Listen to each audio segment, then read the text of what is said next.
Ashama jaalatamtoota fi kabajamtoota koolanii tuubee jalatti argamtan akkam fayyaa keessanii bakka jiraattan hundumti keessanuu ilmaan Oromoo bakka jirtanitti nageenyaan isiniif hawwa. Chaanaalii kiyya subscribe, like, share gochuudhaan na jajjabeessaa. Akkuma beektan kunoo arguutti jirtanis chaanaaliin kun haaraa wanta ta'eef na jajjabeessaa jechuu barbaadeeti. Har'a ammoo yaada xiqqoo takka qabadhee isiniif dhiyaadhe. Innis maalii ka jettan jirtan? Innis nuti biyya namaa kanattis ni rakkanna, biyya teenyas yoo galle ni rakkanna kan jedhu hamileen keenya baay'ee tokko nu dhahame. Maaliif biyya teenya borutti guddinaa, borutti hojjetannaa jennee yaada hedduu qabna. Warra biyya keenyaa baaneen gallaadhaaf hin dheebonna jechuudha yeroo baay'ee. Garuu immoo yoo obboleeyyan teenya tana irratti karakkoo fidaa jiran tanneen irratti yoo arginu akkuma beekamu halkan kadheen gaddaa jechuudha. Shamarran teenya warra Kuweet irraa gala guyyaa 3 turtii godhanii fi 3 booda fuudhanii dhukkuba qabdan jedhanii ambulaansii jala dhaabanii karaa hin taane deemaa jiran jechuudha. Warra hin gala jedhu iyyuu of duubatti deebisaa jechuudha yaadni kun. Maaliif yoo biyya ofii keessatti namni waan akkana rakkoon akkana halkan hin ka'e jedhanii kan biyya ambaatti dararamanirra jechuudha. Dhugaa baay'ee garaan kiyya baay'ee nagadde waa'ee saniitti. Maaliif biyya namaatittis darara, biyya keenyattis darara. Ijoollee tana hundumti keessanuu akka beektan ijoollee Kuweet irraa galte baay'ee dararaan guddaan ala buluurra gahan jechuudha. Akkasumas Beeruut irraa ka galan baay'ee dararaman, Su'uud irraa ka galan mana hidhaa keessatti baay'ee dararaman. Kanaafuu immoo eega biyya teenya galleellee nuu tartii biyya abbaa keenyatti jennee otti galle yoo biyya keenyattis rakkoon akkana ambulaansiin nama jala dhaabatanii halkan si kaasanii ishii haa jennu haa tursiisan jechuudha.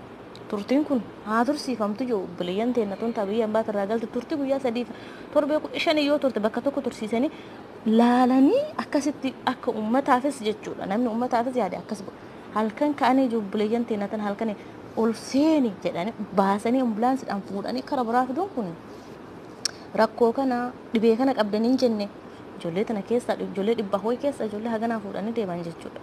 Kanaafuu keessi keenya baay'ee nu dhiphatee akka nama tokkootti anis baay'ee itti gadde. Obboleeyyan teenyas immoo ka biyya namaa jiran akkuma ani gadde kana hundum keessanuu isin dhagahamuu danda'a. Maaliif dararaa biyya namaa tana irras ishii ka biyya namaati biyya namaa wanta ta'eef haa dararamnu jennee bira qonna jechuudha. Garuu biyya teenyatti yoo galle immoo maaltu waan akkanaatirra dararaan kun maaliif nutti dhufe ka jedhu hundumti keessanuu gaaffii isinitti ta'uu danda'a. Akkuma anaatti gaaffii ta'e jechuudha. Kun baay'ee nama gaddisiisa.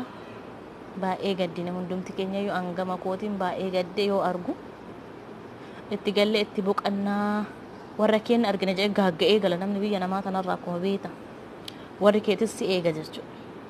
Yoo immoo obboleeyyan tana asii fuudhanii gara biraa fidanii eessa fidanii isaanii beekan maaliif ta'ee mirga hin qabnu nu biyya namaatis diyaaspooraan mirga hin qabu moo kan biyyaa bahanii biyya ofiitti deebi'ee mirga kadhamnu kun baay'ee natti dhagahame.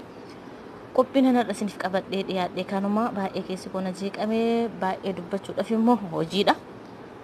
Kanaafuu hundumti keessanuu subscribe, like godhaa ijoollee Oromoo. Kun birriin gaafatu subscribe, like, share gochuun. Osoo waan biraat hin taane tokkoffaa nama arrabsuudhaan, hamilee walii dha'uudhaan tokkoffaadha shamarran ta'e. Tokkoffaa garuu subscribe godhaa, like godhaa jechuun immoo isinitti guddaa ta'a. Maaliif osoo waan badaa tokko yookiin namni dogongora takka namni waa dogongore tokkoffaa irratti hirmaattan jechuudha. Kanaafuu waan badaa bichaadhaan akka nuun himne ijoollee Oromoo waan gaariidhaanis akka nuun himan subscribe, like, share gochuudhaan wal biraan gaha. Chaanaaliin koo haaraa wanta ta'eef na jajjabeessaa qophii babbareedduu qabadheen isiniif dhiyaadha. Olmaa gaarii ijoollee Oromoo hundumaafuu jechuudha.